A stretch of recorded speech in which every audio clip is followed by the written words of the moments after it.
Клиничните проучвания са една невероятна възможност на пациентите с диагноза рак да получат своевременно ново лечение. Нещо, което за определен период от време е достъпно, тъй като във всяко едно клинично проучване има период, за който се набират пациенти. Участието в клинично проучване е изключително полезно от гледна точка на това, че се предлага възможност за нови терапии, които досега не се реимбурсират от стандартните източници на финансиране. И второто полезно нещо за пациентите е, че там пациентът е обгрижван по много по-добър начин. Там има стриктна последователност, която трябва да се спазва от всеки един лекар, участващ в това проучване, и пациентите могат да бъдат спокойни, че това се проследява от независим институт. Затова клиничните проучвания са невероятна възможност и на всеки един пациент, ако бъде предложено такова участие, той трябва да прочете внимателно информираното съгласие, да види за какво лечение става въпрос и тогава да сложи своя подпис.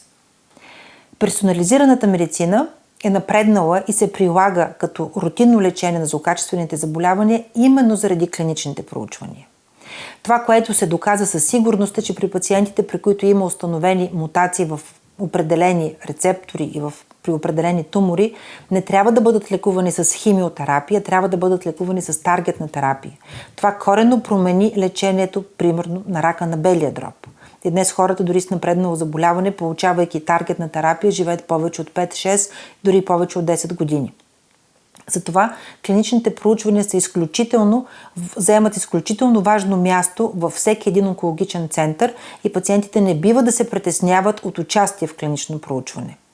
Част от тези проучвания започва да се променят, защото съвременното разбиране на рака вече е съвсем различно и ако преди ние държахме да определим конкретният орган, от който излиза и тръгва тумора, примерно рак на белия дроб или рак на дебелото черво, в днешно време вече все повече се приема тезата, че не е толкова важна органната принадлежност, но е важна по-скоро молекулярната диагностика на този тумор и на какво лечение той ще отговори. Именно тук е мястото на персонализираната медицина. Или ако преди 10 години ние тествахме едно лекарство върху всички пациенти с рак на белия дроб, сега подбираме пациентите с рак на белия дроб или ако има проучване за карцином на белия дроб, ние правим допълнителни генетични тествания, за да разберем какъв вариант на генетични абнормалности има този тумор, за да може да приложим съответното таргетно лечение при него или да експериментираме нов вид таргетна молекула, която атакува, например, EGFR рецептора при карцином на белия дроб.